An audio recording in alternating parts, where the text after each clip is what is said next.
आज हामीले यो भिडियोमा हेर्छौँ सिन्टेक टाइम एटेन्डेन्स सिस्टम अलरेडी लागेको ठाउँमा त्यहाँको डिभाइस बिग्रेर अथवा अरू कुनै कारणले त्यहाँ नयाँ डिभाइस राख्नु पर्यो भने त्यहाँ भएको पुरानो डाटाहरू जुन छ त्यसलाई नयाँ डिभाइसमा कसरी अपलोड गर्न सकिन्छ त्यो चाहिँ हामीले आज यो भिडियोमा हेर्छौँ।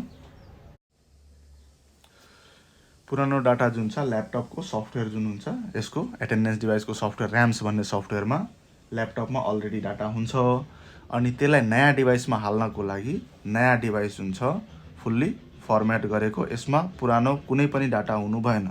नयाँ डिभाइसमा कुनै पनि डाटा हुनु भएन, फुल्ली ब्ल्याङ्क हुनुपर्छ र सेम मोडल हुनुपर्छ। जसको डाटा ल्यापटपमा छ सेम त्यही मोडलको डिभाइस नयाँ राख्नुहुन्छ भने त्यसको डाटा यसमा अपलोड हुन्छ।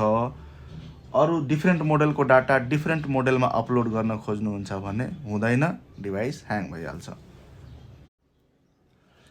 इक्जाम्पलको लागि यो F41B भन्ने मोडल छ, यसमा हामीले हेर्न सक्छौँ अहिले कुनै पनि डाटा छैन। युजरमा गएर हेरौँ, यहाँ 001 देखि नै सुरु भइराखेको छ भनेपछि यो नयाँ डिभाइस छ।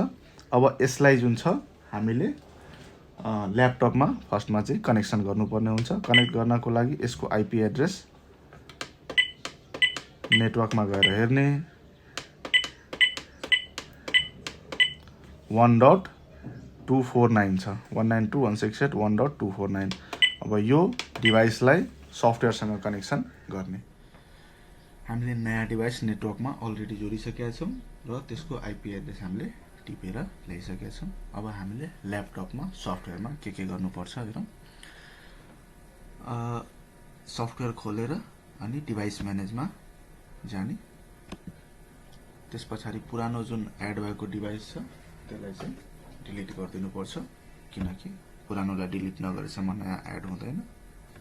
डिलिट गरिदिने, त्यस पछाडि एड बटनमा थिच्ने, कम्युनिकेसन टाइपमा TCP/IP छान्ने, त्यसपछि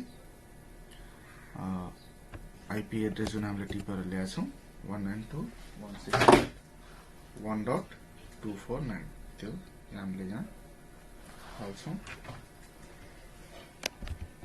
अनि ओके गर्छौँ। सर्च गरेपछि डिभाइस र ल्यापटप सेम नेटवर्कमै हुनुपर्छ अनि एड भइहाल्छ।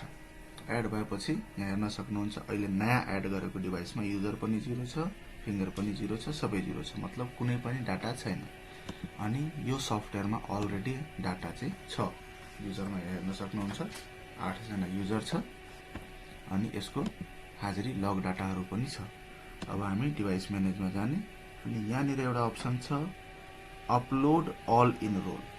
हामीले यहाँ अपलोड अल इन रोलमा क्लिक गर्छौँ अनि फेरि ओके गरिदिन्छौँ।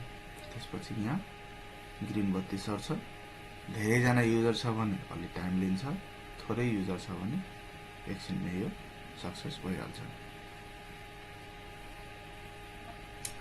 अब हेर्न सक्नुहुन्छ हाम्रो जुन नयाँ एटेन्डेन्स डिभाइस छ यसमा 8 जना युजर छ, 8वटा फिङ्गर छ, लग अहिले 0 छ।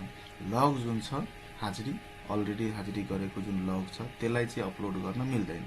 हामीले युजरको इन्फर्मेसन मात्र नयाँ डिभाइसमा हाल्न मिल्छ, जस्तै युजरहरूको फिङ्गर र युजरहरूको नाम, त्यो फेरिदेखि एड गर्नु परेन। अनि लगको कुरा छ, लग त अलरेडी सफ्टवेयरमा छँदैछ भने पछाडि पुरानो लग छँदैछ, नयाँ हाजिरी जुन गर्नुहुन्छ त्यो डिभाइसमा रहन्छ, फेरि पछि डिभाइसबाट त्यो तानेर अनि रिपोर्ट निकाल्न सकिन्छ। अब हामीले डिभाइसमा फिङ्गर हालेपछि ठ्याक्कै हाजिरी लिइहाल्छ। यसरी नै यो नयाँ डिभाइसमा पुरानो डाटा अपलोड गर्ने तरिका। यो भिडियो हेर्नको लागि धन्यवाद।